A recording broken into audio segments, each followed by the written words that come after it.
Put the fucking mic on. Hey, bikeaholics, you want to ride longer?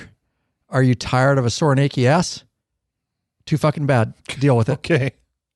Or we wouldn't leave you hanging like that. We've got a solution for it. There's no need for a tired, sore, or achy ass. You can fix it simply with a high-quality butt buffer seat cushion in which I sit. It's rubbing on my ass right now on my podcast throne. we got him on the chairs here. Lurch is holding it up to camera.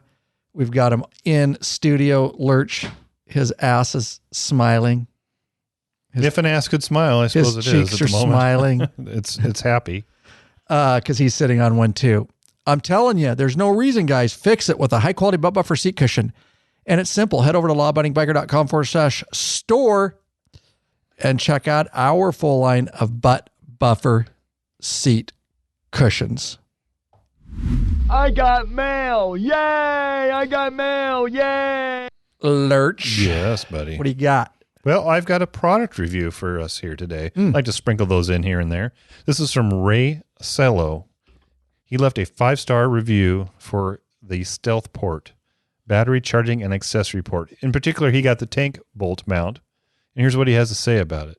A much cleaner look than the factory wire hanging down. No kidding. Solidly made, very good product. I highly recommend. We've got several different mounts for the Stealth ports. We've got a couple different options for the mid frame, which would be down below your left leg. We've got the top mount, which is very stealthy. The original, which is where Stealth port comes from, hides that port between your saddlebag and your rear fender strut. And then we got a couple options for the Softails. In particular, the one he's mentioning is the tank bolt mount. For new folks, what is the Stealth port? The Stealth port gets rid of your dangly little cord, your SAE tender cord. It's from the factory. A lot of times it's tucked up underneath your left side cover. If you're lucky, they might have taken it out and rerouted it, and it's usually hanging down around your primary. And it can get on hot things and get melted. It's ugly. It hangs down. Kind of like your wiener. Kind of like that. It's like when it's not happy, it's ugly and hanging down. When it's happy, it's another story.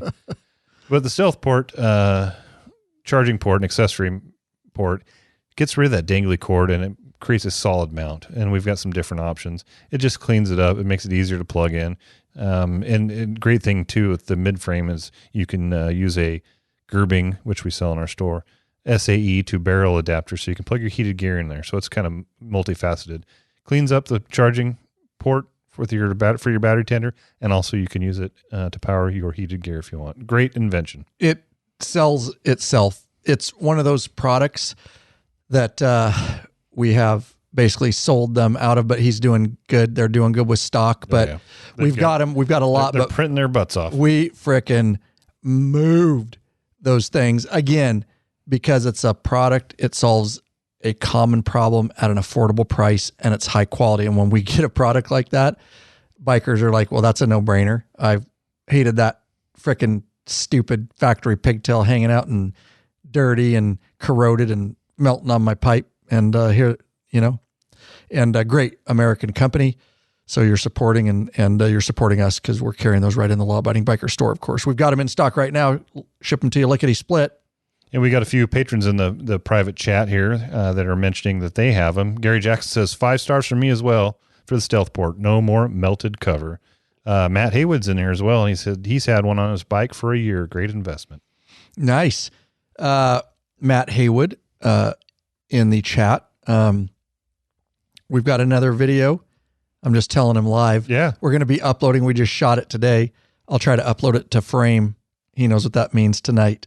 And we basically, which we're going to talk about here in a minute. I'll wait to talk about it, but it's a video we shot on our most popular product, the Biker Gripper, but we've got some store items to mention here in a minute. We'll talk about that. And before that, I'll just mention to Matt, this is a super secret top squirrel stuff. I'm not going to tell everybody yet, but we have a new item that we're going to distribute. So you're Matt, under embargo. Yeah, Matt, you're under embargo, but that item you're looking for 4 of to help you out, we are now a dealer. And I'll get a hold of you and we'll figure out what you need and what it costs.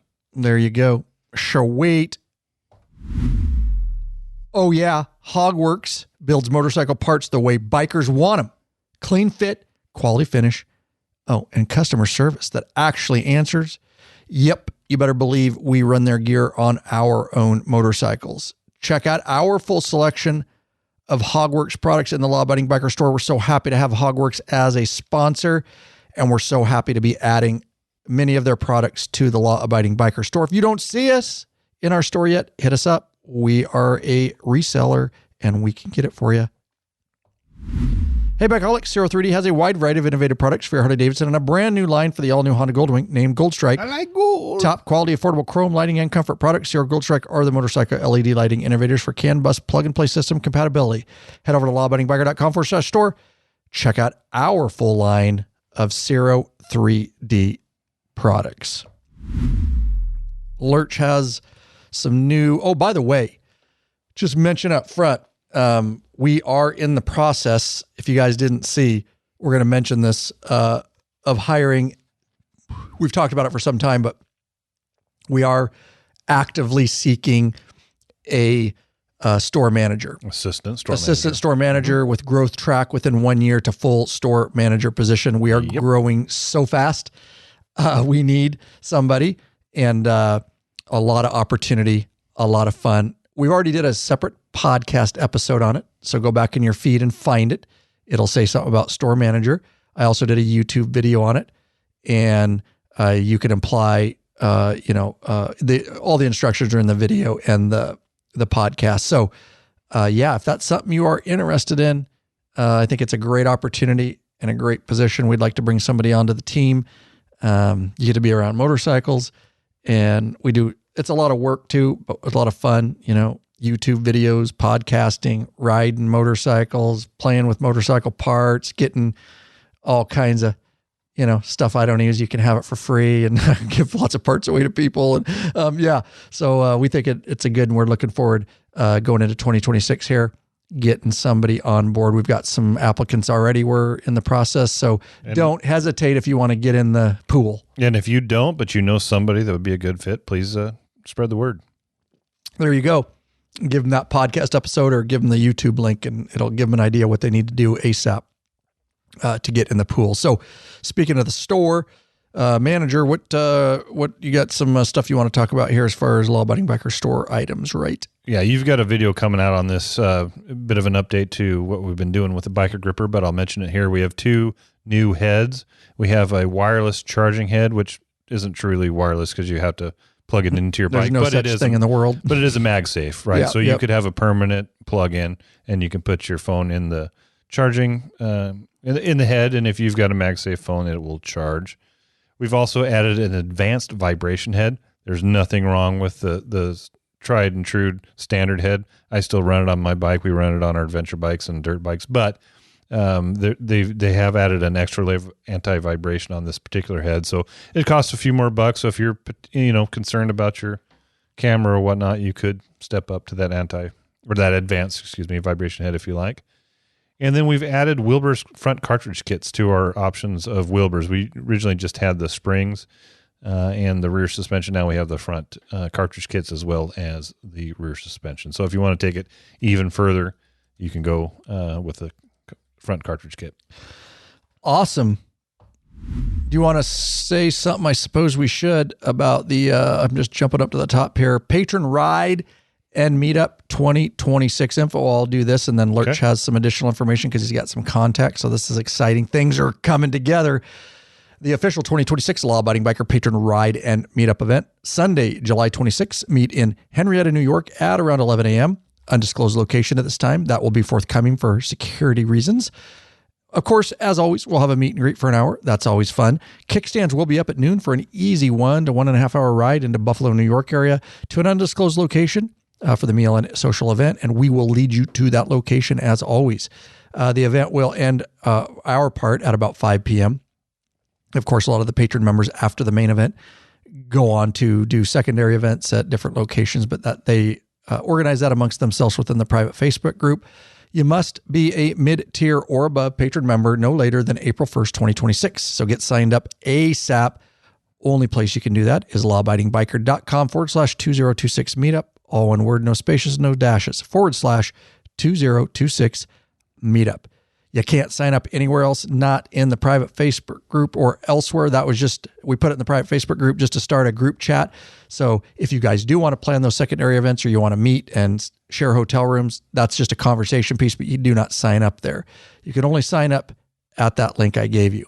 The deadline for sign up is May 1st, 2026 with no exceptions. That gives us time to plan logistics and verify attendees, patron status, etc. These are large scale events. So we ask you, please, and everybody's been good about it over the years, do not sign up unless you're 100% positive that you can attend. Because again, we got to have a head count. This is catered. There's money and expenses, and we got to make sure the venue's big enough. So please don't sign up willy-nilly. We don't like willy-nilly. We don't like willy-nilly, willy or nilly. Many logistics and expenses go into the planning of the events. You guys get it. After sign up, you'll receive 2 emails. One will be the preliminary information.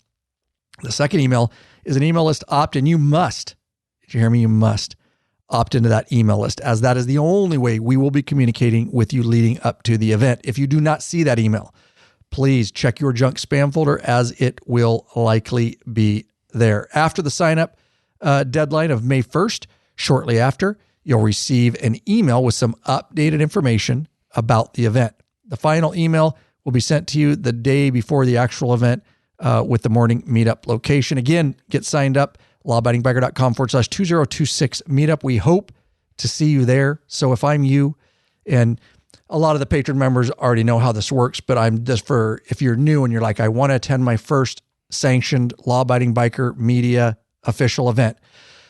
With that information, what you're looking at is, obviously it's on July 26th. So if it were me, I'd roll in night of July 25th, maybe early morning, July 26th, however you want to do it. Just make sure, find a room around Henrietta, Buffalo, whatever. Just make sure you can get to Henrietta by 11 a.m. And then we'll give you that location. You'll get the emails, and then you're set. And then you can either, bust out of the event at 5 and ride home if you're close, or get another hotel room for the night of the 25th. But that's kind of how you do it. Don't worry about not knowing the exact. Henrietta's not that big. It'll be just a public parking lot somewhere, and we'll figure it out and we'll send it to you and all that. So yeah, we'd love to see you there. So don't make it any more complicated than that. And we'll lead you, and it'll be an easy ride. We don't ride hardcore and crazy. It's a big group, safety. We care about that. It'll be it's not that far a ride from Henrietta to Buffalo, but somewhere in the greater Buffalo area. We don't have the venue yet. What else do you have to say about this, Lurch? You got some help going? Yeah, we've got 3 patrons that have stepped up to help out with this year's patron meetup and event, and they're always better when we can get some involvement, because obviously we can't know every area.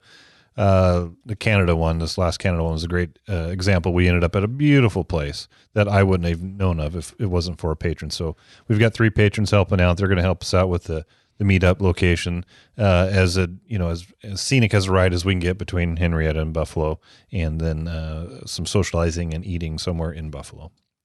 There will definitely be both of those, socializing and eating. And I'm looking forward. And we thank the patron members that stood up and said, we will help, because it helps us immensely. It takes a lot of stress off us. Of course, we're going to make sure and fund it and all that kind of stuff. It's nice to have boots on the ground to go look at a location they might already know, hey, we rented this for a wedding. It was awesome. And, we already know, and it's secure and whatever. That kind of information, boots on the ground for us, is just very, very welcome. And so thank you. Thank you for helping us out there. Oh yeah, here we go. Welcome back, you freaking bikeaholics. This is the podcast for the motorcycle majority, the Big MM, also known as the 99%. Large and in charge of the motorcycle scene more than any time in history by being here, listening. You're here live, watching. You're part of what we call the hashtag Biker Revolution. One question before we get started. What are you waiting for, bikeaholics? Mount up and let us take you on another wild-ass ride. There you go. Ryan Urlacher here, your host of the Law Abiding Biker podcast, and your high-tech redneck. So, couple things. This episode, we are going to dive in just last week at the time of the recording. And this is for you regular podcast listeners.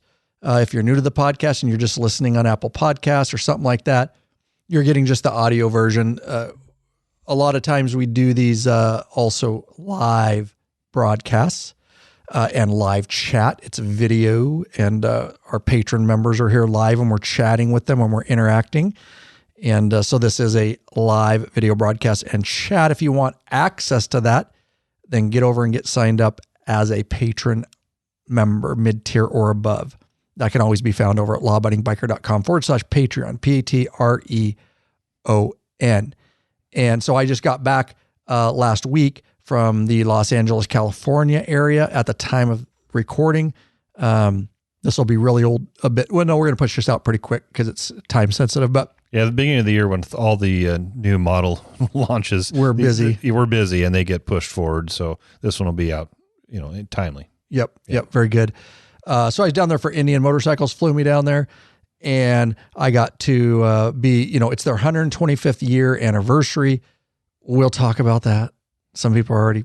There's been some drama on the interwebs. Oh my God, there's drama everywhere. Anyways, Indian says it's the 125th anniversary, and so that's what I was down there for. And then they revealed a new bike, the Chief Vintage, in which I got to test ride and review. So I was down there for a lot of different reasons. There's more to this episode than just that. I also want to talk about some of what surrounds Indian, and recently they split off from Polaris. There's some other things.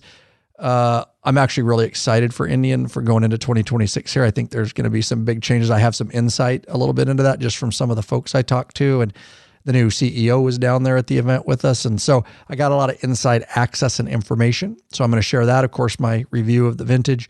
So it's actually going to be quite a bit of information we're going to be throwing at you. So look forward to that. But speaking of patron members and the live broadcast, we have some new patron members that we definitely want to give a thanks. We'd like to thank Roger Sinsel of Godley, Texas, Scott Jackson of Frisco, Texas, he's a top tier patron, and David Gross of Ashland, Illinois. There you go. Some of our newest patron members, and we're so thankful for that. And there's a lot of benefits for signing up as a patron member. And in fact, it's very easy to get signed up. You simply sign up for a monthly subscription fee. You get to choose the level that you want to sign up at and what benefits you want to receive. And some of those benefits are t-shirts and stickers, access to the private Facebook group. It is a troll-free zone. It's nothing but bikers helping and connecting with other bikers in there. It's an amazing, troll-free, safe zone. There's no dumb question. And everybody's there for the right reasons and to help. That's what you get when you have a paid group rather than just some free, nasty forum. A lot of keyboard warriors out there. You get access to live video broadcasts and chat, just like this right here. You get podcasts early, many times months before anybody else. You get access to the ride meetup and events, which we just talked about, the main event. And there's also lots of side rides going on within the private Facebook group and meetup and events that we aren't necessarily at, but the members themselves are organized those in that private Facebook group. And then, of course, access, to premium videos upon request. Don't forget your year-round 10% off patron member discount code. So there's just a lot of reasons. Mostly we just want to connect with you, and we want to get to know you better, both in the private Facebook group and then, of course, if you can make it to some of the events. So lawabidingbiker.com/Patreon, Patreon, make 2026 the year you step up and say, I am going to get involved. By doing so, it helps us help as many bikers as we can worldwide. And the more members, the more reach we can have, and the more funds we can do to do that. So thank you. Thank you to everybody that has signed up as a patron member. And thanks for being in the private chat, everybody. Lurch, you want a couple new free videos or something we want to talk about? Absolutely. I chose this one because we mentioned it first up, but it's the Stealth Port charging port for Harley Davidson, clean, hidden OEM style power access. So the link to that video will be in the show notes. And another one is Harley just got louder, installing the new Vance & Hines Super Sport slip-on exhaust. Those things are awesome. It's a new style of exhaust from Vance & Hines that is very race-inspired. It's got a nameplate, Vance & Hines nameplate on the side. Looks very cool. A little bit shorter than normal with downturn tip on the back. Sound great. So the link will be to that too. If you're thinking about some new slip-ons, especially for these 24 newer bikes, they were designed specifically for those bikes. They will work on the 2017 and up M8s, but they're designed to fall in line with the new design of the saddlebags on the 24 and up. And I know for a fact we've got many sets down at the Law Abiding Biker store right now, both chrome and black in stock, and just a sexy exhaust and muffler, and I put them on my 24 Street Glide, and that's what's in the video. You'll get to hear them and all that and see them, but not everybody has them in stock. We bought some because we knew they were hard to come by, and of course we will ship them out ASAP to you direct from our facility. Yes. Here's the deal, Bikeaholics. Hogworks is built around two things riders actually care about: high quality parts and customer service that stands behind them. That's why they become a go-to for Harley-Davidson and Indian aftermarket upgrades. And we're not just talking here. We run Hogworks parts on our own bikes because we want gear that fits right, looks right, and holds up in the real world. If you want to upgrade with confidence, check out the wide array of Hogworks products we proudly carry in the Law Abiding Biker store. Grab what you need and get back to riding. And if you don't see it in our store, hit us up on our contact form, and I assume because he we'd means the love to get 24 ahead hour of your bikes have transport mode, asking for a friend. Nope. Yes, when we take our bikes out this year, we will make sure to put them on transport mode, Gary. Well, we hope so. Oh, it'll happen. It'll happen. I may, listen, I'm not perfect. I'm human. I make mistakes, but I learn from them. Yeah, we don't want DOA Transport LLC towing our bikes again, because that's what happened, dude. You get what you pay for. You're part of the transport. Yeah, this year it'll be my fault too, because it will be in the trucks hauling them. Well, one of them is going to be my trailer. Right. Yeah. So so I'll try to not do that whole debacle again. Thanks for the reminder, Gary, and for just poking us. Yeah. Really appreciate that. I love it. All in good fun. All right, so let's dive in to our main topic here. So, as usual, I was under embargo, and I knew that I was flying down to LA, and I started teasing it about a week before on social media, Instagram, all that for you all, doing a lot of stuff. Definitely, if you're not, get signed up on Instagram. Facebook is fine. We use it, but it's just a lot cleaner to find stuff. It's just but we're doing a lot of stuff over there, and it's easier to find. Short stuff behind the scenes. While I was down there, I was like the vintage, I was popping stuff like the instant. I was under embargo till 4 the day we test rode them. I had seen it the night before. I'll get into that. But I already, so at lunch, and I'm trying to film my big video, my widescreen, proper YouTube video, which is up on the channel. Go see it. It's killing it. That video is killing it. I put a lot of work into it. A lot of work. I was in a lot of different locations. So then at lunch, I'm trying to film that. And then I'm like, oh, this has got to go at 4. So I do a walk around. I'm trying to edit on my phone while I'm getting video, while I'm talking to people. And then I schedule it for 4. So you would have saw the vintage 2 days before it actually, because a proper YouTube video, I got to edit and I got to do all the stuff, and it takes time to get. I still got it out fast, but I can put stuff out on Instagram really quick and get you guys inside looks when I'm at events like that. So it might be something worth signing up for if you're not an Instagram guy. It's a lot of fun over there. But we've posted on Facebook too. It just gets diluted and lost. Private Facebook group, you're pretty good there. I post, I think 99% of the stuff but I forget sometimes when I'm in a hurry. I could only get it out on Instagram. So just something to be aware of. But basically I was under embargo. Now I had talked to the folks months before, the marketing team for Indian, and I knew there was going to be some sort of reveal. I knew it was somewhat going to be a vintage type replica. It's not actually a replica, but something that looks like it, something that pays homage to the 1940s Chief, and the same kind of lines, the valanced fenders, all that kind of traditional stuff that we all know Indian for. But I hadn't seen it, and they didn't give that to me, but we couldn't say nothing about it, of course. And then, so I started teasing it up about a week before flying out, and I knew generally what the event was about. I knew that there was going to be a reveal. I knew they were really excited about the 125th anniversary and this bike. Let's talk about the 125th anniversary. So obviously there's a lot of keyboard warriors, and I'm fine with opinions. I didn't look at it that way. I try to have more glass half full. There's a couple reasons that I'm excited for Indian. Number one, as I always say, we need them, and we need Harley, because one or the other goes out, the other company gets lazy, whoever that might be. That's just a fact of life. They have pushed each other, especially with King of the Baggers over the past, and we've all seen it, and we have all reaped the benefits. So anybody wishes the demise of either company, foolish, because you're going to get half the product once that company goes, fuck it, we got no competition. That's just the way supply and demand works. It keeps them pumping. And we've seen the innovations and we've seen the bikes. And so with that said, a lot of people, the comments are, it's not their 125th anniversary. That's bullshit. They went out of business and they were out of business from this year to this year. And honestly, I don't even know all that. I could look it up, but I don't like keep that in my memory bank because I don't give a shit. Some people do.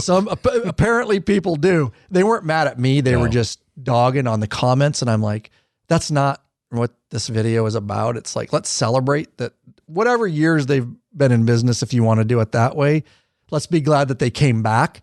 Because we all know with their pushing, Harley has definitely upped their game. And so anyways, maybe that's the way you think. Fine. In the comments, I didn't get mad about it. I was just like, I don't know that it matters. But anyways, so Indian, not me, is saying it's the their 125th anniversary. I didn't make that shit up. That's them.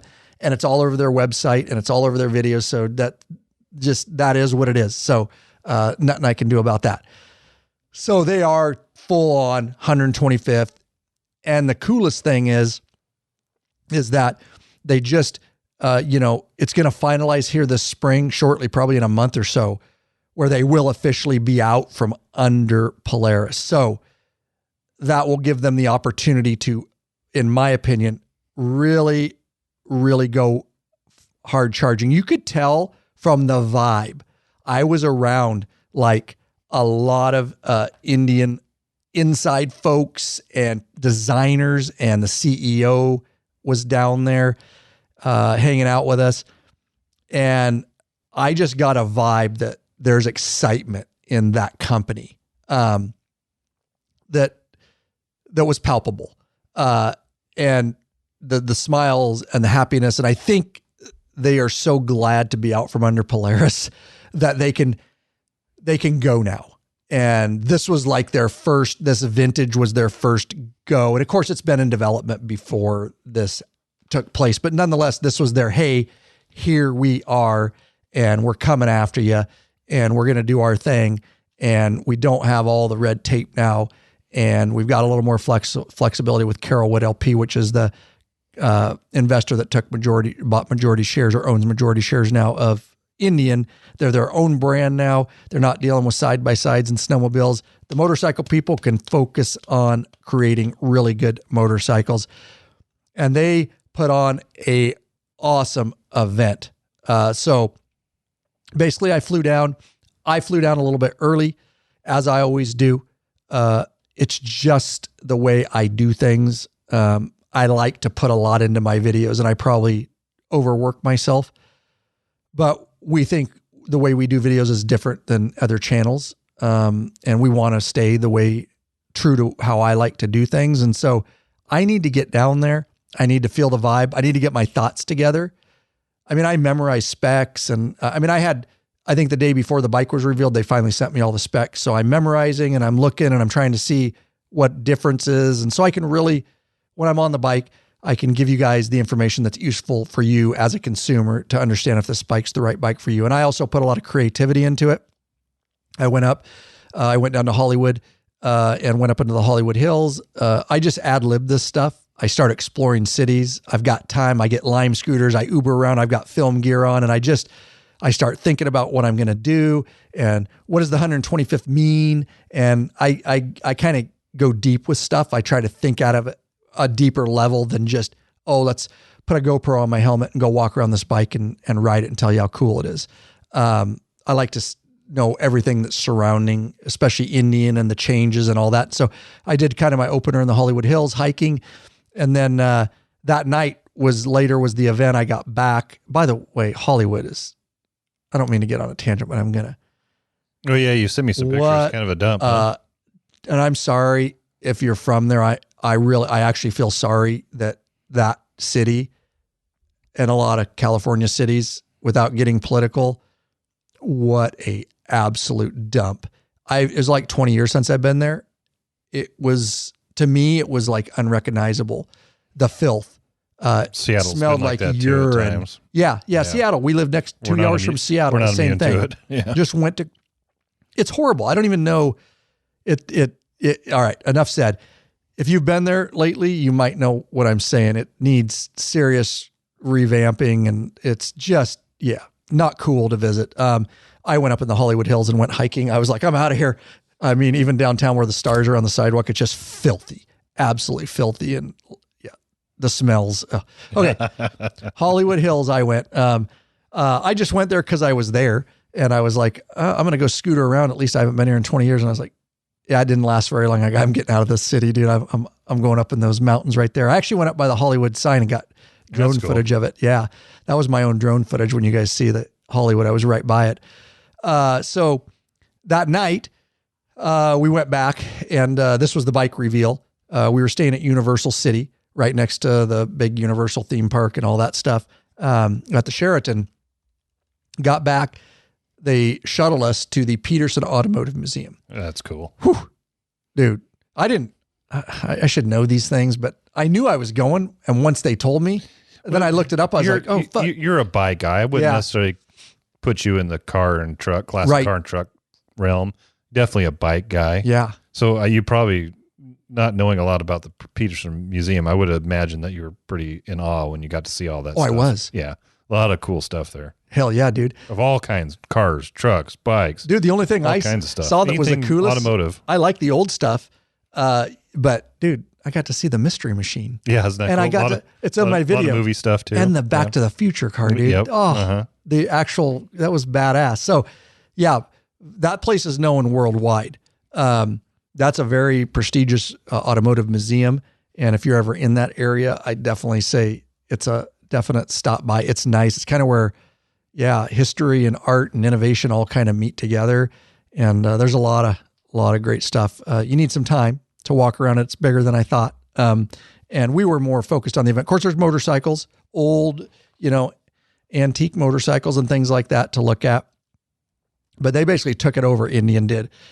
And of course, just, typical what you'd expect, a lot of handshaking, networking. There was other creators. Some creators down there with me were crossover creators, meaning we do Harley and Indian. And I would do other bikes. Somebody asked me while I'm down there, would you ever do a Honda Goldwing? I said, yeah, as soon as Honda Goldwing pulls their head out of their ass, I would review one. But it's funny how some of the companies just stick to their influencers that they know are going to give their bike they're careful about. And I'm going to just do it fairly like I always do, Indian or Harley. I like them both. They both have things to offer, but yeah, I would definitely. So what I mean by crossover is, some of the channels you see do Harley and also Indian. And a lot of the channels don't do that. There's just a lot of guys that just do Indians and that's their deal. And then there's the guys that just do Harleys. They're very brand loyal as far as that. I love all bikes. I would do Husqvarna. I would do Kawasaki. Anybody that wants me to review their bike, BMW, be more than happy to do it. Send it on over. I will give it a fair and honest review for what the bike is built for, because I do ride adventure, dirt, and street. So I like to be very diverse on this channel. But of course, our bread and butter is American-made V-twin, and it always will be. That kind of bike for sure. So at this event, we sat down and they had it under a veil, of course, and they all spoke about kind of the 125th and the fact that they are broke off and the exciting things and all that. And then they unveiled it, and there it was, the 2026 Indian Chief Vintage. I'm just going to tell you this, and I don't just say this. You guys know me. Like, I'll also tell you, later, I always do pros and cons. But for some reason, when that bike got unveiled, as I sat there, you'll see it in my video on YouTube, of course, I was like, I want that. So I hadn't even ridden it. I think it's a departure of everything that you have. It's something different. It's a cool looking bike, first of all. But I could see how you go, I think I need that in my fleet. Oh my God, dude. It's so cool. The looks that you would get. I'm not going to New York this year on that. I'm going on my Harley Street Glide, but it's not for that. But just the fact that, I'll get into it, but the tractor seat, of course, I'm partial. I rode a police bike for years with a tractor seat. I literally, it makes you, it's got the valanced fenders. They did such a good job at doing that. Of course, but it has all modern technology, but they made it look nostalgic like the 40s Chief. Here's what I want to do, because I'm telling you right now, you ride that thing. I don't care if you go to a Harley event, an Indian event, a BMW event, you're going to stop at a gas station on a ride. And even people that don't know motorcycles are going to be, they have a different look. Even my wife's like, I know it's my wife. She's not a huge motorcycle person. But she's even like, oh, the Indian. She can tell an Indian, especially with those kind of fenders, the Indians with those, because it's so nostalgic and she loves that look. And when I was watching your review and, you had other riders in the frames, I was able to see what a rider looks like on that bike. And because of the way it's designed with the bars and the vintage seat and the valances, you look like you're back in time in that thing. Yeah. And that's a good point. It's going to just you sitting on you as a rider out there, if you're riding this bike, and you're going to catch people's eye because it's not what you're used to seeing. Yep. It's just a different riding posture, different bike design than you normally see. It's going to definitely catch eyes. Yep. Yeah. For sure. And it literally makes me want to get in proper, like, period dress. Oh, yeah. You know what I mean? That would be so fun, dude, to get the, the pants with and you know what I'm talking about, the hat and everything. If you look up pictures now of 1940, you can already visualize it. Sure. You'll just be like, dress up like the Peaky Blinders. Yeah. There you go, dude. Exactly. If you've seen that show. That's what I'm talking about. Throw on some goggles. Dude. It gets you in the mood. Old school leather gloves, some riding goggles. That would be fun to do that, and ride around town. People would get a kick out of that. But I literally saw it and I was like, yeah, just for that reason, before even riding it, just for that reason, it does. And a lot of people said that. I think it caught a few people off guard on that. I'm going to pull up our, there it is. Oops, that's not what I wanted. Where's our actual article? Oh, there it is down there, just to make sure that I'm not missing anything.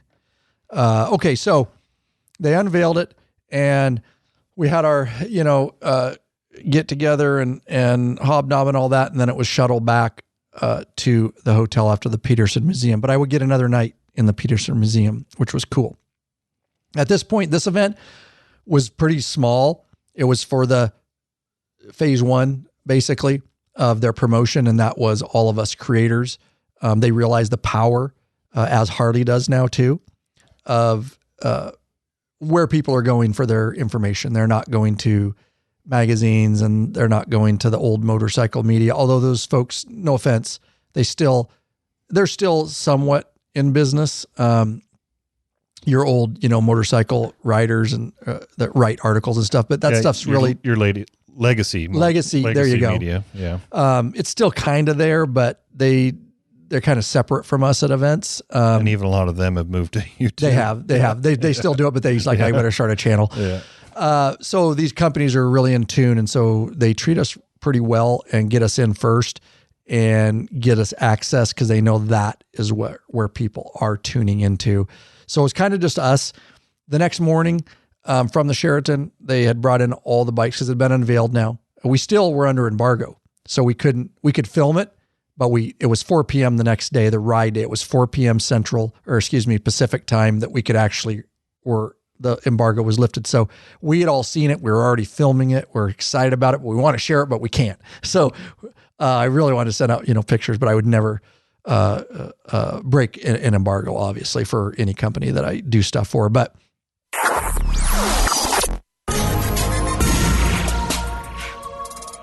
are you searching for new and exciting motorcycle products? Then Zero 3D has just what you're looking for.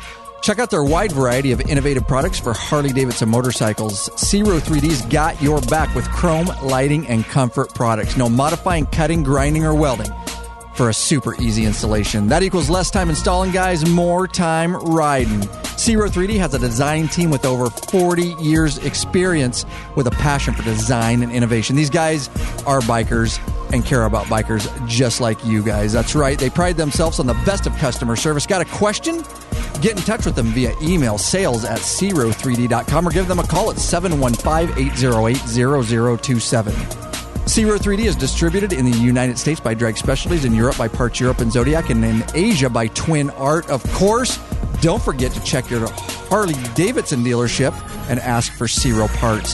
Head over there right now. Check them out. lawabidingbiker.com/Ciro, CIRO, and tell them that the Law Abiding Biker crew sent you.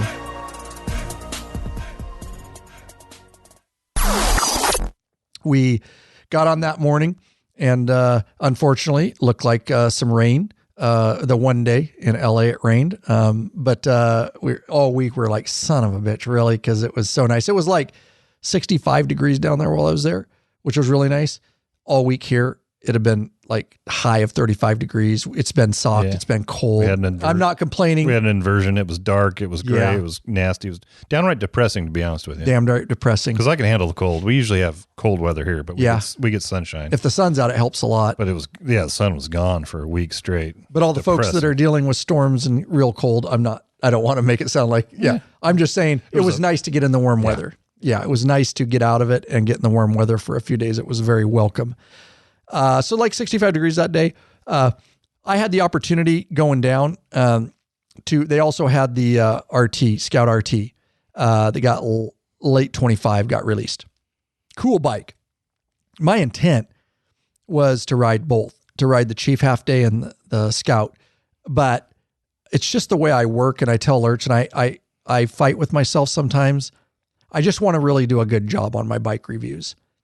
And sometimes I don't. And if you have to, you have to. Like when I did the Softails for Harley, I did like 4 different bikes, but they all had a lot of the same stuff. So that they're not like, that was easier. I still don't like it, but it is, I try to get what access I can. They were much more similar than this vintage and an RT. They're quite different. Yeah, right. Like two separate bikes. Yeah. So I decided midday, they offered me, and I just changed my mind. And I said, I just don't feel, and a lot of them did, and that's cool.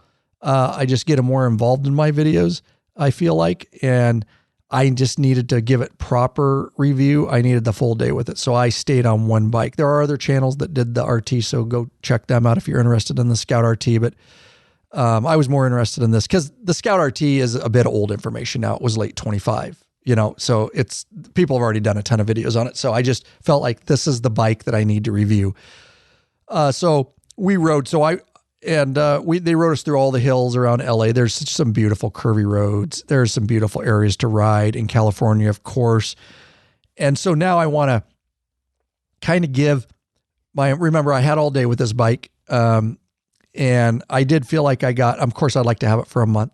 But I feel like I got a good enough feel for it to give you an idea of what it's about from a consumer perspective, so to speak. And of course, some of the pros and some of the cons. And I'm not going to lurch as I'm going through stuff.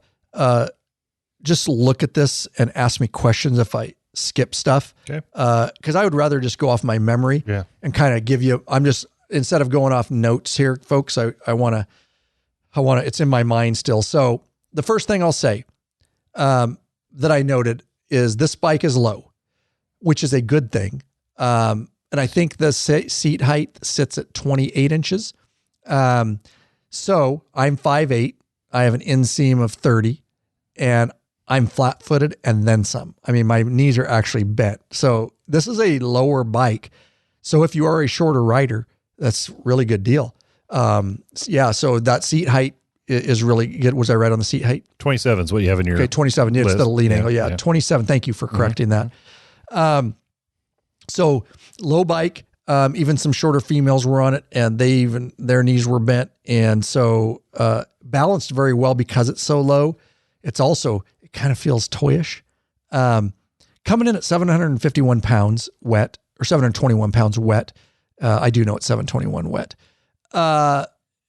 It's a lighter bike. It's, as far as what I found with this bike is it looks bigger than it is. And it's because of the valanced fenders and stuff. You think it's a bigger somewhere closer to a touring, but it's not. It's actually closer to just a really nimble mid-size bike, if you will. And so it is low, and so riding it, because it's 721 pounds, it's not the kind of bike when you look at it that you think's going to rip. I should know better because I wasn't thinking specs. I was thinking, how it looks. this is for looks. This is for riding around and looking cool. Well, it is, but it fucking rips too. And the reason it rips is because it has a freaking air-cooled Thunderstroke 116 cubic inch motor that you're sitting on. That's like 1890 cc for the cc guys. And that motor's been solid for Indian for quite a while. And I really like the power delivery of the air-cooled, especially for a bike like that that's kind of going to, basically a cruiser.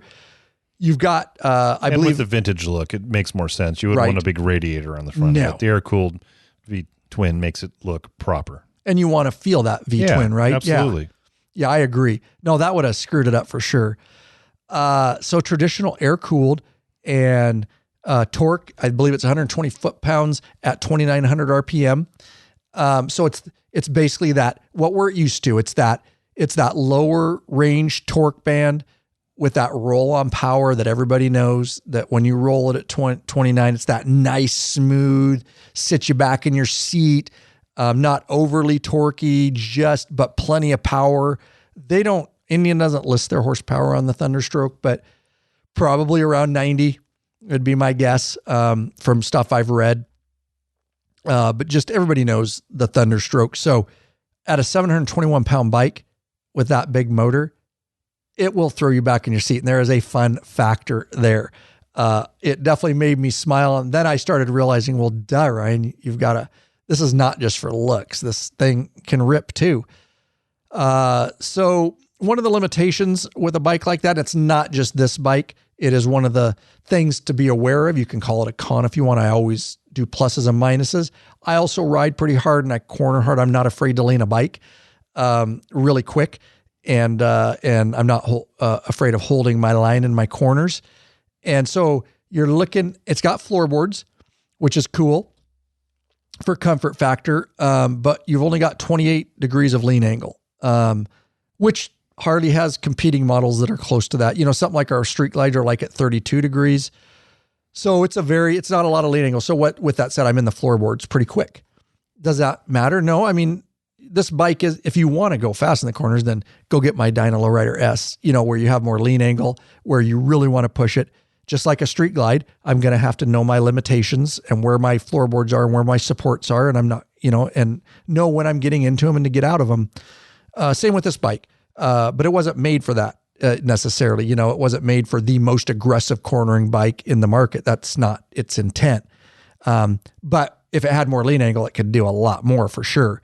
As a lot of bikes could. They could go over way farther than we can because of frames and floorboards and things like that. So I was finding that I was scraping pretty easy, but still very, very fun in the twist. You just got to back off on the real sharp ones a little bit, make sure you don't get into the frame and stuff, but also that had to do with the floorboards too. So they made the bike to look like it, but it has all the modern technology, but it's also missing some stuff that we want to talk about so you know what you're getting into on this bike. It also, the stuff that I'm going to mention that it's missing is reserved for the Power Plus models, in which I reviewed last year in Vegas. That video is up on the channel. We did a podcast on it. That's your Pursuit, your Roadmaster, your Challenger, Chieftain, all that kind of stuff with the Power Plus 112. They put a lot of new tech, tailgate warning, blind spot warning, linked braking, some different things that are kind of reserved for those models. So here's what the bike has. The bike comes, let's talk first about the gauge. So it comes with a 4-inch display. It's very bright. I felt like it was adequately bright. I was actually really impressed with how responsive it was. It's a touch screen, and it's got buttons that you can touch, I should say. They're not physical buttons, but they're screen buttons, and the screen's touch too. You can select things. So the whole thing's touch is what I'm trying to say. But it's got GPS navigation built in. You can pair it with your phone and a headset for music. You've got a couple different gauge layouts that you want to do that. It's got 3 ride modes, the bike. You've got, I'll talk about ride modes in a second when I'm talking about performance, but that's where you can select the ride modes. I like the control clusters. They're set up good. There's some buttons up front to go through the menu if you want to be hands-free instead of touch screen. Music, trying to think what else is in there. Yeah, all your standard like stuff that you could, operate once you Bluetooth your phone to it and all that. And looks like it's got a USB Type A under the tank, so that's good. I forgot to put that in my video. I filmed it, but I forgot to put it in my edit, and it is there. That's kind of weird where they place that. And I was going to say that in my video, and I left it out. I forgot. Because it's underneath the tank down low, you can overcome it, but basically you'd have to run a wire. If you didn't want it just wrapping and dangling and flying off your tank, you'd have to like zip tie it, maybe go up the neck and up your bar and down your bar. I felt like they should put that like off the actual 4-inch display, like a side port. Does that make sense? Yeah. It's just kind of weird. I would have liked to see that placed better, but nonetheless, it has it. And totally, I'd make do. I would run it up the bar and I would zip tie and so I wouldn't have it dangling all over, but it does. And it's a USB Type A. I would like to see that USB Type C, of course. Hang on. Mm-hmm. Looks like it has cruise control as well. Oh, thank you for mentioning that. Yes. Does have cruise control. Very nice for this bike.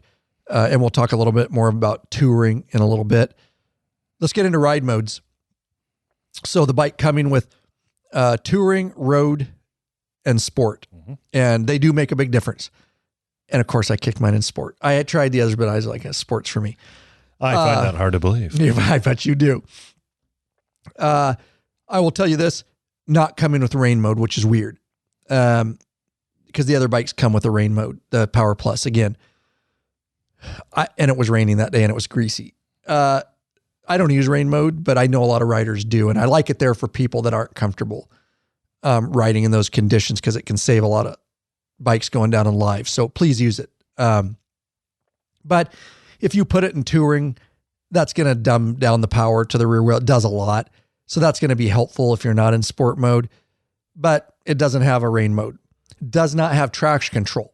So that's the other thing. I put it on the shoulder in the gravel and I just frickin' burned and walked that back end all over. And it does not have any sort of safety traction control or anything like that. But you've got the 3 ride modes that give different power delivery, basically. And you do have ABS. You have ABS, but you don't have linked braking. So that was another interesting thing. Again, none of this is a put down to the bike. It's how they get it to a price tag of $20,000 starting. If they put all that stuff on it, you're going to take a bike and then people are going to bitch about the price of it, right? Harley does the same thing. And potentially it could change the design. You know, obviously this is a vintage bike. They want it to look a certain way. Yeah. So it's, you know, there's a potential if you had link braking, there might be some extra components they had to put in there that could change the design. So that could have also come into effect too. For sure. And it definitely, I agree with that. And it helps with pricing too. Sure. For that. So those are some of the things that's missing. So ABS, of course, we've got single disc floating rotor front, 298 millimeter, 4-piston in front calipers, 2-piston, 298 millimeter floating rotor back, single and single, plenty of braking power. In fact, when I was trail braking in some corners on my video, you'll hear me say it's actually really grabby. It had a lot of front end stopping power for a single disc, but it's a light bike. They aren't Brembo brakes. Some people ask that. And it'll look proper too on a vintage bike having a single disc up front versus duals. Yeah, and a lot of the soft tails on Harley doesn't have. Yeah, they do weight a bike is how they usually determine that. Standard telescopic, I believe 49 millimeter front forks with a 5.2 inches of travel. Your rear are 2 exposed shocks out the side. They aren't coil, but they've got housings on them and sleeves. And those are 3 inches of travel on those, which is very standard. I felt like for OEM suspension, adequate, just like on any other manufacturer, but we would certainly, you can always do better. You can always do better than OEM suspension. So it was adequate. And I felt like the front end dive for a stock bike was okay. None of the stuff is to write home about. It's what you expect on a bike that's out of the factory. And that's why we all change parts to make it ride better for us. But nothing that I'd be like, oh my God, that was horrible. As far as bars go, Rider Triangle, it's got LED technology, so LED taillights, LED headlight. So that's all, of course, modern. Handlebars are that exactly to look like the 40s vintage. And I quite honestly... Kind of like a beach bar type look. Yeah, wider. Yeah. Wider bar pullback. I actually liked them a lot. That bike was pretty damn comfortable at 5'8". to ride. I will tell you this, there was a couple of channels down there that were more like 6'4"-ish. And by the end of the day, they didn't like it so much. And what I told them, some people asked me, just like any bike, even Lurch's Road Glide he puts an extended stuff on it, So this bike, 5'8", they make bikes for guys like me. That's what these bikes are made for, an average size person, not a freak. You at damn 6'4". average sized people. Yeah. Screw everything up for us No doubt, dude. heathens and Can't find jeans men. and shit. I don't want to live your life, dude. But they were actually very comfortable. I really liked In the them. old days, we just pick you up and throw you around. Right. No doubt, dude. But I did. I really liked the bars. They were very comfortable. They look great too for the bike. They do. They did a good job. And I wasn't sure, are these for looks or are these actually, you can still ride really aggressively with them. I felt like they controlled the bike well. And it's a comfortable bike at 5'8". I would get, highway pegs. We'll talk about some of the OEM accessories that are available for this bike in a minute, in which I would put those on I answered a couple comments and I'm like, yeah, I'd definitely do that if I were you. That's going to make the bike more comfortable. Tires coming with the Metzler Cruise Techs. Great tires. Yeah. We love those. I just did a review and that's what I'm running. I just got our police fleet bikes. They're going to switch over to Metzler Cruise Techs around here. So, because I liked them so much and reviewed them. But I believe front 130 and I believe we're 150 in the back, I believe. So they're not a huge wide tire. Ride longer and treat your ass with some respect already. Get hooked up with a premium butt buffer seat cushion. This company of bikers developed a super thin hospital-grade seat cushion made of solid and elastic materials, and it's unlike those gel pads that will leak if punctured. The butt buffer is designed not to slide around in your seat, fits all motorcycles, installs in seconds, easily cleans, and helps to dampen vibrations. With plenty of models to choose from, they assure you'll have a comfortable ass when riding. Head over to the Law Abiding Biker store and check out our lineup of butt buffer seat cushions.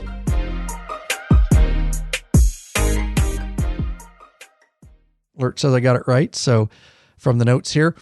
The Metzler Cruise Tech wire spoked wheels. You can't, if they're going to make this bike look like a vintage, they had to do wire spoked wheels, and they look great.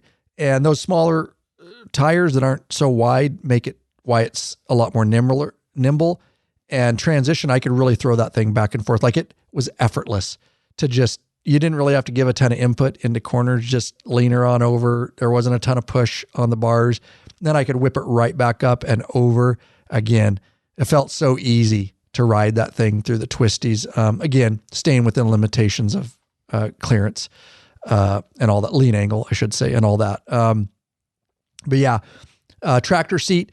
They talked about it at briefing. They put a lot of technology into that tractor seat. It's not like what you see on their traditional tractor seats, like Harley still uses on the police models, is the springs, the 3 springs, and it's kind of on springs. This is one kind of molded piece, but it flexes. It looks like a solid mount when you look at it. It is. Yeah. It is. But the way they built it to meaning flex. non-flexible. It looks like a hard mount tractor seat with no suspension. Yes. Which gives it a cool look. And that's part of what in my head, I didn't explain it well enough. But when you're going down the road and you see somebody riding that thing, it's different. It sticks out. And I think that's part of it too, because you see that seat that they're sitting on, there's nothing underneath. Right. There's no suspension to it. Right. It gives it a very vintage, unique look. It does. Yeah. Good but it's call. meant to flex, you say, because I'm curious how the technology built into that it would be. Right. Good call. That's what they talked to us about, is it looks like exactly what Lurch said, but they actually built it. It actually, you can feel it. It flexes for you. They built it that way, and it actually acts like springs. The material that they made it out of, the mount out of, allows it to flex? Yes. Okay. Yes. They designed it that way because they didn't want just a rigid seat. They knew that was going to be a problem, but they also wanted a particular look, and they nailed it. Yeah. It actually flexes underneath you. Along with the suspension, you can actually feel it giving. And I don't know how it all works. I'm not an engineer, but they talked about it briefly, the engineers, and it works. It really, really works. Now, like I've always said, I rode a police bike with a tractor seat. I don't want a tractor seat for going and ride in 18 states in 12 days like we're going to do here this year. That's not, some guys love them. I like them because they put you in a proper aggressive riding position for low speeds, police, day stuff, day rides. Could you do it? Of course. Put a butt buffer on it. That's what I always did on my police bike. We'd have to go to training and ride like 3 or 4 hours. I'd put that on it. Same with this one. But not, I didn't get to ride it for 8 hours, 5 days in a row. So, those are the true tests of that kind of stuff. But even after, by the end of the day, I was like, yeah, it felt like a tractor seat, that you would, you'd want something a little bit more on it if you were in a long distance tour, which you can do, which we'll talk about here in a few minutes. So as you're scrolling down the notes, I talked about rider triangle. We talked about technology, safety stuff, what it has, what it doesn't have. I think, and we can always, if you find something, go back. So let's talk about this bike in its configuration. So again, I'm not saying you can't. This is not the bike I would want for our big trip. And I wouldn't want a Harley Softail either. I want a full touring bike. So I would want a Pursuit if we're talking Indian Roadmaster, something like that for our trip. But you still could light tour is what I'm going to say on this. It looks like you have a little bit smaller fuel tank at 4 gallons. True. That's part of it. That is part of it. Yep. So not a 6 gallon, which also makes the bike lighter and more nimble. So, but be aware of that. Going to make it a lot more gas stops if you're riding with guys with 6 gallon tanks, and they may not like you after a while. But also Indian made OEM parts for it to make it a more of a touring bike. So, well, you talk about these. I'm going to look them up online, see if they got pictures. Yeah, my video shows them. Oh, good. They had a bike there all decked out with it. So my video shows the bike set up with it. So you can add a standard seat, get rid of the tractor seat. This is all Indian OEM stuff. A 2-up seat, so you can have a passenger. You can add a back passenger for your passenger, a sissy bar, backrest. There's a bracket you can get, and you can add leather saddlebags on both sides. You can add a windshield, a detachable windshield. So that immediately is going to turn that into much more of a light touring bike to where you could go on a couple day rides or a long day ride and stuff like that. But that also takes some of the nostalgia away from it and the looks, right? So now you're like, it doesn't look as cheap. I mean, the tractor seat does it all. You start throwing a windshield on it, you start throwing that stuff. Now you're kind of getting away from, what the bike was supposed to look like. But I get why Indian did. I think it was a smart move because you still got the valanced fenders. You've still got the cool look. You got the Indian headdress, of course, on the front fender. You've got all that stuff. And that basically, puts it into a light touring bike category, if you will.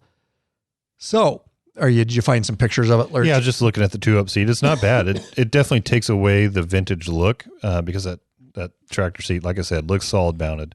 It would go to more of a traditional seat, like where you're seeing like a Saddleman road sofa type seat. It would make it so you can tour with it or put a passenger, but it would definitely take away some of the look. Hold your hand up in front of your face so it pulls focus. There you go. It's on your laptop. Keeps grabbing your laptop. Stupid laptop. Yeah, there you go. Much better. Yeah, well said. Exactly. Like you say, takes away from. Are we getting any comments in here? I want to make sure. No, they've been pretty quiet. Other than Gary Jackson said, missing Anthony and Stacy chiming in on this. Oh yeah, a couple of patrons that are big Indian fans. They are. He's been commenting here and there on some of my posts and stuff, and was looking forward to seeing what was going to be unveiled down there. So I know they'll be excited about that. Nothing else unveiled at the event. Like we say, going into this is just like the first kickoff event, by the way. I guarantee throughout the year, they're going to be capitalizing on the 125th stuff. And I'm certain they're going to have more events. Now, I'm not under embargo for anything, and I don't know any other information, but I have to believe that maybe they'll have a mid-year release or something else for 2026. And all in all, like I said up front, I'm super stoked to see Indian heading in the direction they are. And we got a lot of changes with King of the Baggers this year. while we're talking about Indian and Harley kind of going head to head and benefiting us all by their, competition, I should say. Briefly, without looking at stuff, I'm just off the top of my head, we have Vance and Hines that left Harley and is with Factory Indian team now. Mm-hmm. Solely with Indian. Mm-hmm. We've got some rider changes. I know we've got Wyman again, Rispoli, and Bradley. Is it? No, I'll look it up. Yeah, look it up. I can't remember. I always forget. But we've got, your factory riders, and we've got factory riders for Indian. Dyno Jets with, I believe, right, with Harley, but they've been with them for a long time. They were also with them even when Vance and Hines was with them. But there's just a lot of, we're going to do an episode as we dig in a little bit more, specifically on King of the Baggers, which is going to fire off. We got February exciting Daytona Bike Week firing off, and that's going to fire off the race. And I can't say a lot yet, but I may or may not be. I plan to be somewhere around Bike Week. I don't know exactly what I'll be doing, but plan to be there. And I don't know if I'll be able to meet up with folks or not. Like I say, there's a lot of stuff in the works. It's been a very busy year for me so far, and it's going to get really a lot busier because there's just a lot of, it's the beginning of the year, like Lert said, and there's a lot of release stuff and stuff going on behind the scenes. So I do have that blocked out on my calendar. So I will give more information as I find out more information and figure out what I'm doing and what's going on there. You got anything there, Lurch? Yeah, I'll just say that. So I was looking at Harley Davidson's press release site, and it doesn't even have all this information. So if you've got the Harley app, you get quite a bit of updates in there. And this is where I got this update when you and I talked about it the other day. But yes, Kyle Wyman's back, and so is Rispoli, but Bradley Smith. Yep, and he was with them last year. Those will be the three. Yep, so Bradley Smith will be with them. Yeah, and who's going to be with Indian? You've got Troy Herfoss. Tyler O'Hara, is he coming back, or I can't remember? That's a good question. Well, we're going to find out right here. I will look as you were talking. Live. Well, I got nothing else to say. Oh, then you do it. No, I don't know. Okay. No, just look it up. Yeah. Yeah. We'll finish this episode out and give you breaking news here. We've been trying to follow it, but it's been, like Lert said, hit and miss information and some really sketchy, like lack of information makes it seem sketchy by them not just coming out and saying, but I figured they had to make those announcements soon because we're coming up. Go ahead. Okay. So when just recently Indian did announce that they had a multi-year agreement with Vance and Hines. And in that they talk about the 2026 team, which will contain Troy Herfoss, Hayden Gillum, and that's right. I saw that post. Yeah. And rising star Rocco Landers. There you go. That's right. Rocco's going over there. Yeah. He was on Saddleman. Yep. Yeah. So Rocco's moving around. He's a racer. He's fun to watch because he's a little bit wild. Yeah, him and Rispoli. He'll back next it to in, each other. Get loose. Yeah, they're a little more reckless. Those two, correct. Yeah, they're not quite as calculated. They're just press the throttle and I'm going to win. Yeah, right. Sometimes a little more just. I might do balls, a Superman, if you will, versus technique. Right. Yeah. Good call. So anyways, I'm fresh back, and it was a great trip and a lot of exciting stuff going on with the Indian. And hopefully the episode was useful, and I know that it caught a lot of people's eyes. Some people just hate the look of that. They never liked it when it was 40s, and they don't like it now. I'm on the fence, but when I saw it, I like it a lot. I like it. I like the looks of it. I think it's great. Would I have it? Not for me. I mean, but if I had unlimited funds, right, I would have one in the shop. Yeah, I'd have it. But for me in touring it, no. But for what it is, it's perfectly what it is. You know what I mean? Yep. It's a vintage looking bike. And if that draws your attention, if I was looking for something fun to ride around, this would be a great contender. Right. Yeah, exactly. And don't forget, in the stable right here, we can look out the window into the main shop. We do have a 25 Indian Roadmaster on long-term loan. So when the weather gets better and it's not icy and crazy around here. Yeah, we got it kind of late in the year. We got it really late. We will be doing some more videos on that. And I was talking to the marketing team for Indian, which isn't changing with the changeover right now. There's been no word of that. Wonderful team, by the way. They did an unbelievable job. What they put on was truly spectacular, and organizing that many people and YouTube channels and content creators, and just amazing. It went off without a hitch. So good job to them. And we also talking to them, hopefully in the spring, we'll also be taking on a second Indian, which will be the RT Scout. So I can do some content on the more cruiser style bike, Indian. We're just trying to do as much as we can here. Busier than ever. So yeah, really appreciate you guys tuning in. Now, we love our patron members. This was a live video broadcast and chat. We'd love you to become a patron member. The reason is, oh, I forgot to switch the cameras there. I've been looking at Lurch while I've been talking. Oh. Hey guys. Sorry about that, guys. Yeah, just been staring at Lurch. Anyways, yeah, we'd love to become a patron member, but the only way you want to, support us is through a flat donation. We never bought at a flat donation. I want to thank the following people. We would like to thank Jeffrey Hall of Valrico, Florida, Adam Roney of Mitchell, Ontario, Canada, and Matthew Rockwell of Melbita, Nebraska. lawabidingbikers.com/donate. That's /donate.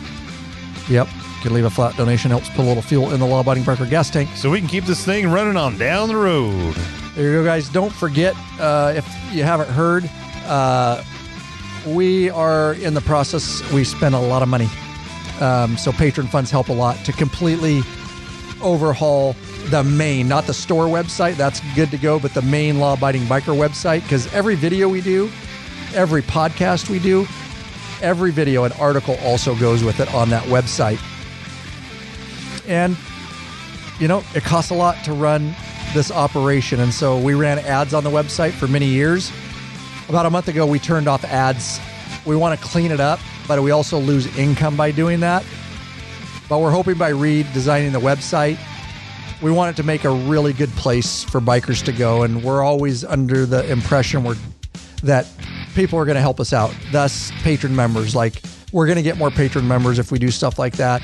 That can help subsidize the lack of commercials on there. And you guys know some sites get kind of clunky. Ours got a little clunky over time with ads, and it's hard to control those. Go to a recipe website. Yeah, that's a prime example. Ours was not like that. That bad. But anyways, not only that, I like to let you guys know where patron funds are going. And not only that is the web developers to completely revamp it. It's going to operate much the same, but it's going to be an updated look. It's going to be smoother and faster and snappier, and things are going to be easier to find. And so that's an overhaul that's in the works. So I just got too much stuff going on like usual that I don't have enough hours during a day. But we're putting a lot of funds into that stuff. So don't forget the website is the best resource. The main website, of course, the store. Go to the store to shop. But there is 14 years of stuff there, and it does have a great search function. On desktop, it's up in the upper right-hand corner. You can search for tires. You can search for Stage 1, Vance and Hunt, whatever the topic may be. You can search for it. You're going to come up with every video, every article we've ever done in 14 years. It's all housed there, and 95% of the answers you're seeking are already there without even waiting for our response from an email or something. But we're happy to answer those too. And we're building out the store, adding products going into 26. Of course, adding products, trying to get a store manager. So a lot happening here. I'm so looking forward to the patron meetup and event and our ride, and to hear what kind of venue we get. And so thankful for the folks over there. And I will be having some chicken wings, because apparently Buffalo chicken wings originated in Buffalo. So I really look forward to trying some of those. Dude, yeah, I have to. Because you know me, I get those all the time. Yeah, dude. you love Buffalo chicken wings. Hell yeah, dude. So hopefully while we're in Buffalo, we can get some chicken wings. Hells yeah.